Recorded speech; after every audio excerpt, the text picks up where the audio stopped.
Yes mga netizens, kumusta? Welcome ulit sa atin pong YouTube channel, ang inyo pong probinsyanong ka-vibes. So mga netizens, nandito nagbabalik po muli ako. Sana tapusin nyo po ang video ito at upang ipakita natin kung anong meron dito sa bahay ko sa Bukirin, bahay ko rito sa Bukid. So ngayon po ay ipapakita natin ito pong atin pong mga mayana na kung saan ay inalagaan po talaga natin ito, o inalagaan ko ito ng yung tamang alaga. So ngayon, ito na po yung ating mga mayana. So ito po, tulad po ng inyong nakikita, siya po ay ginawa ko po siyang kahoy. Ayan, ginawa ko po siyang puno. Ayan, so kaya siya ay matatangkad. Ayan po, so kung nakikita po natin ay ang atin pong mga mayana ay magaganda na po o malulusog. So ito pong mga mayana na ito ay akin din pong inaabunuhan. So kaya tingin natin ay nakikita natin na talagang po siya ay malulusog. So ayan po. So ilang buwan na rin po ang tinagal ng mga mayanang ito. So totoo pala mga netizens, kapag ang mayana ay ito po, pinipinch mo ng ganito. So ito yung kanyang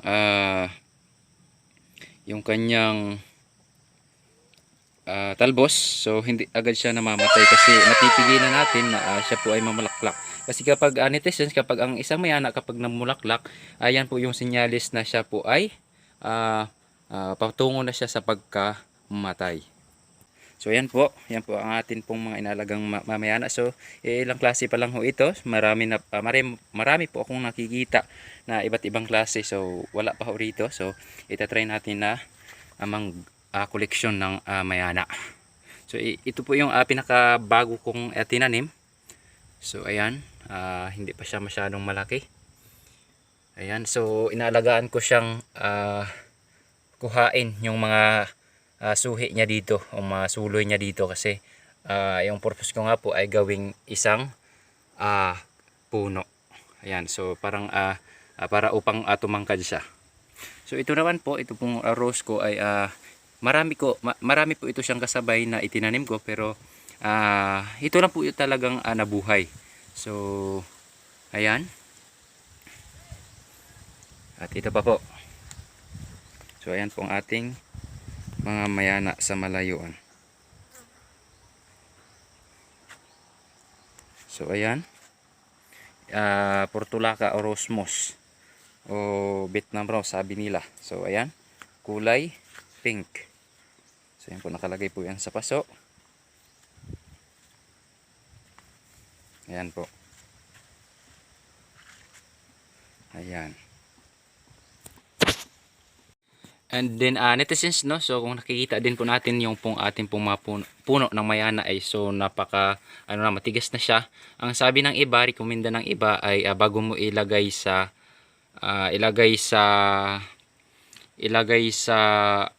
paso ay dapat ay matangkad na bago mo siya ilipat sa paso. So sa sitwasyon ko mga netizens, ang ginawa ko ay nung maliit pa siya talaga, nilagay ko na siya dito. So habang hindi pa matigas yung kanyang puno ay nilalagyan ko siya ng tinatawag na itong kahoy upang silbing pangpatigas po ng kanyang puno habang malambot pa. So ibig sabihin, kapag hinangin itong kahoy na ito ang siyang magbibigay ng tibay sa kanyang puno upang hindi siya madaling matumba. So ayan. Ayan po. So ang una kong mayana ay ito po. Ito po ang pinakauna kong mayana na tinanim. So kung nakikita po natin ay yung kanyang puno. Tinanggalan ko na siya ng kahoy sapagkat yung kanya pong puno ay matigas na. Kaya na niyang tumayo ng sarili niya. So, at yan po ating nakikita, yan po. Ito po ay rambutan po yan. So nawa ay mamunga din. So ayan, sa ating pong ibang mga halaman pa, meron din ako ritong rose. So itong rose na to ay binigay lang po sa akin. So binigay lang siya. At ilang araw lang nung nagdaan nung pagkabigay sa akin ito ay namulaklak agad siya. So ito na po ang kanyang, yan, ito na po ang kulay ng kanyang bulaklak. So ayun. At ito rin, mayroon din ako, mayroon pa ito, isang klase din to ng mayana. So ayan. So hindi pa siya gaanong matangkad. Bago lang din siyang tanim. At mayroon din po ako ditong iba't ibang klase ng variety ng gabi-gabi. So ito, nabili ko po ito nung nakarang araw. Mga netizens, mga ka-vibes. Nabili ko ito, so wala pa ito rito, madalang pa ito rito mga netizens. Kaya ang bili ko nito, itong isa na to ay 120 peso. O 120 pesos. So ito naman, itong puti na ito, nabili ko siya ng 65 dala ang pasong ito. So yung paso naman, so nakita ako, na-discover ko, medyo sira na siya.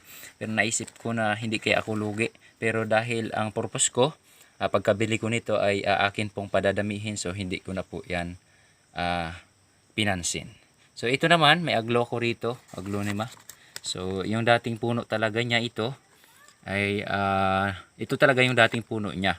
So dahil naputol siya, at ito po yung naputol, so itinanim ko, itunusok ko uli dyan. So ayan, sa awa naman ay nabuhay siya at hindi namatay. So ayan, yung mga nakikita yung mga netizens, nilalagyan ko ng binabalot ko sa plastic. Yan po ay yung mga bagong tanim na rose, iba't ibang klase. So sa isang ganito po, ito ay 4 na puno po yan, kasi wala pa po ako masyadong pagtataniman. So kung mabubuhay siya ay ililipat ko na lang din ho. So at dahil ayan nga, wala pa, so kaya pinagsama-sama ko yan sila dyan. So, may kulay pink dyan, may kulay dilaw, may kulay puti, may kulay orange din po na bulaklak ng rose na yan. So ayan po. So ang purpose nga pala mga netizens, no, mga ka-vibes, na kaya nilalagyan ng ganito ng plastic, binabalot siya ng plastic upang siya po ay mabilis na magkaroon ng mga dahon. Dahil upang maiwasan din po natin ng katulad nga po na sinabi ko kanina, nagtanim ako dati ng rose, sa kadami ng tinanim ko, pero isa lang ang nabuhay kasi nga hindi ko siya nilalagyan ng ganito. Kasi ang purpose po pala nito mga netizens, yung moist niya, yan yung magpapatubo ng kanya pong mga dahon sa kanyang sanga. Ito po, kumbaga po, hindi siya nalalanta kasi nga hindi siya nahahanginan, at yung kanyang moist ay hindi din naaalis. Kumbaga nandyan lang din sa loob, at yan po yung magbibigay sa kanya ng dahon. Kaya po expected na siya po ay marami ang mabubuhay. Sapagkat tingnan nyo mga netizens, ilang araw na siya, siguro mga 4 na araw na siyang itinanim ko, pero nakikita nyo naman po, ayan, green pa rin ho ang laman, o green pa rin ho ang kanyang mga dahon. So nung nagtanim ho ako, 2 araw pa lang lanta na. So ibig sabihin, nakikita ko na hindi na talaga mabubuhay. So ngayon po, dahil nakita natin na green pa din yung dahon niya, may pag-asa na siya po ay talagang tuloy-tuloy ang kanyang pagkabuhay. So ayan, so kung nakikita natin, may tinanim pa ako ritong mga mayana sa pagkatatanim lang ho niyan. So ayun, may bougainvillea naman ho ako rito na tinanim ko din ho.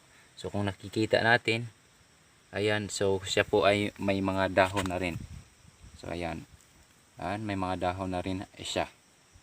So ayan, yan po ay bougainvillea. So dahil nga sa kakulangan ng aking pong tataniman ay yan, pinagsama-sama ko dyan. Saka ko na lang ililipat o pagbukod-bukodin kapag malago na siya. At ang gagawin kong paso next time ay yung pong ating pong ipinakita noong unang pong vlog natin na yung gawa po sa plastic Mountain Dew. Atin pong gagawing paso. So abangan nyo po yan kasi iba-vlog ko rin po yan. So ayan, at dahil ito rin, may mga orchids ako rito. So mayroon pa dito doong marami sa kabila. So papakita natin mamaya. At ayan po yung orchids, isa sa klase ng o variety ng orchids na to ay ito po. So yung bilog ang dahon. At ito po, dahil may tangkay na siya, so mamumulaklak na yata siya.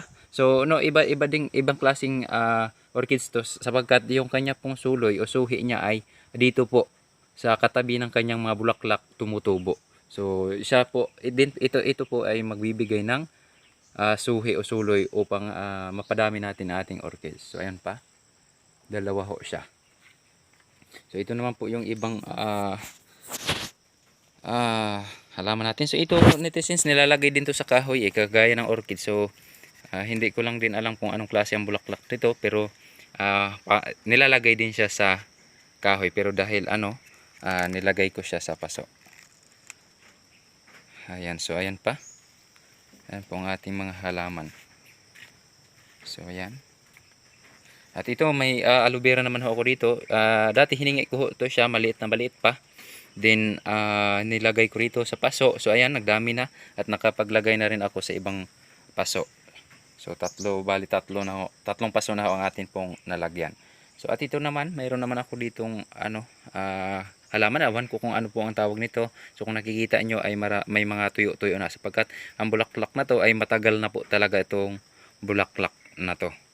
So ayan. So pero andyan pa din siya kahit naiinitan siya. Nandyan pa din, hindi siya talagang tuloy-tuloy ang paglanta.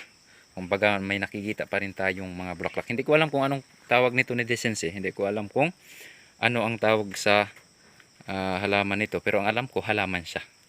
Okay, ayan pa siya. At ito pa. So medyo marami-rami na rin ho. So ito po ang ibang halaman din dito sa bahay.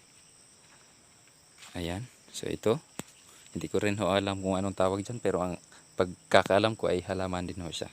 So ito pa. At ito pa. So magaganda ho ang kanyang mga naging bulaklak. Ito, kapag ka nagtubo na siya ng isa at nakapagbulaklak na, ang hirap na siya, hindi na siya basta-basta mawawala sapagkat ang dami, sapagkat ang madami po ang kanyang mga buto na tumutubo. So ang iba nga ginagamas ko na kasi masyadong marami na. So ayan, iniwan ko, tinirahan ko lang siya ng isang puno. So ito pa mga netizens. Ayan mga netizens. So ang sarap lang sa mata na may mga halaman, sapagkat nakaka-relax siya. No, kaya kung stress ka, siya po ang para sa akin, siya po yung stress reliever ko po. Ayan. So ayan po. Punta pa tayo rito. Ayun pa yung iba kong mayana na itinanim ko sa tabi ng bakod.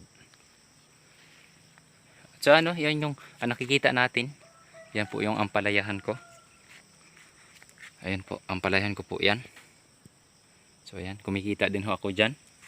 Kasama doon mamaya sa ipapakita ko ring talong, ay kumikita po ako ng 500 pesos pinakababaan sa isang linggo. At ito naman po mga netizens, yung akin pong ibang variety pa ng gabi-gabi. So ayan, kung nakikita nyo, hindi ko matukoy kung anong tawag sa variety ng ganito, kasi hindi naman ako expert pagdating sa mga halaman. At ito pa po, ayan pa ho, kung nakikita o natin. So bagong tanim ko pa ho yan sila lahat. Ito pa. So itong isa na to ay naputol ito nung binigay po sa akin.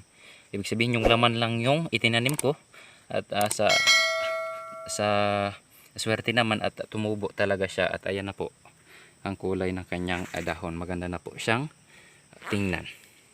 Ito pa, ibang variety dun ito. Hindi ko alam kung anong tawag nito, pero gabi-gabi siya. At ito pong isa na to ay kulay pink po ang gitna nito.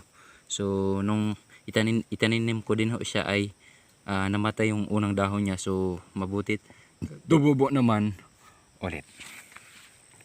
At ito pa, meron pa ho tayo rito. Ayan, halaman din ho siya. Di ko rin alam kung anong tawag dito. So ay netizens, no, ayun yung atin pong gulayan, talungan.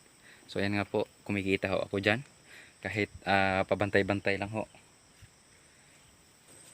At ito naman po yung ating pong portulaca o Vietnam rose sa ibang tawag. Yun yung tawag nila. So ayan, ah, namumulaklak siya.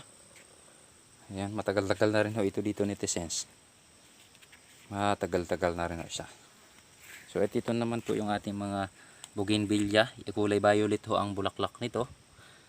Nilipat ko na ho kasi siya po ay talagang itinanong ko na dyan sa lupa dahil alam ko na mabubuhay na siya talaga. Kahit sa lupa mo ilagay. Kahit naiinitan siya, mabubuhay na siya. So ayan, ito naman po ay kulay pink. Kulay pink ang bulaklak nito. At ito naman po, di ko sure kung ano ang kulay ng bulaklak nito. Pero iba din po ang bulaklak nito. So ito netizens, naghihingalo siya. Ito. Naghihingalo yung ating isa na to. Ayan. Pero yung pinakantalbos niya, medyo buhay pa naman. So siguro mabubuhay siya. So ito nga pala mga netizens, no, yung akin pong bahay rito sa bukid, sa sakahan. So ayan. Sa ano naman, kahit liblib na to banda rito ay mayroon ho kami ditong kuryente. So hindi na siya boring talaga. At hindi talaga boring tumira sa bundok kasi marami ka pong magagawa. So kung gusto mong magtanim, nakakapagtanim ka. So ayan, simple lang ho yung bahay ko at hindi pa ho siya tapos talaga. So baka next year 2022 mapagawa ko na siya. Nag-iipon lang ho talaga ako. Ayan. Ayan po yung bahay ko rito sa bundok. Ayan. So ayan. And netizens, ayan yung mga orchids ko rin. Kung nakikita ninyo, bagong lagay ko lang dyan. Hiningi ko lang ho ito. So ayan, iba-iba ho ang kulay niyan mga netizens. May kulay violet, may kulay dilaw, may kulay puti, at may kulay puti na ang gitna niya po ay violet. So ayan po. Ito po ay pinahabol ko lang. Kuna lang tong mga bunot na to. Ito bagong lagay lang ho ito sapagkat nakikita ko, napapansin ko kahit dinidilig ko nung manipis lang yung bunot niya, medyo nalalanta ho siya. So naisip ko na pahabulan ulit ng bunot. Lagyan ulit ng bunot. So ayan netizens, no, ito din ay banda po ito. So banda, sabi nga nila ang banda ay hindi kailangan ilagay sa ganitong bunot. Ang ginagawa ko dati ay binababad ko lang siya 15 minutes every day. So nakikita ko hindi maganda yung development sa kanya, kaya nagpasya ako o nilagay ko na lang siya sa ganto. So nung pagkalagay ko ng ganto, nakita ko na ito pong suhi niya o sulo niya ay bumuka yung mga dahon. So ibig sabihin nakita ko maganda ang nangyari sa kanya mula nung nilagay ko siya sa ganto. So ayan po. Ayan po. At ito naman po yung nga po ng bulaklak na ang puting orchids na yan. Mulaklak na siya. Ayan po, at ang tataba po ng kanyang mga suhi. Ayan, at ito po, ayan pa. At ito pa. So, netizens, no? Ayan, nagtanim din ho ako ng mga bermuda, kung nakikita ho ninyo. Ayan. Tinaniman ko din ho kasi mas maganda yung bakuran kapag bermuda ho lahat ang damo sapagkat malinis tingnan. So ayan po.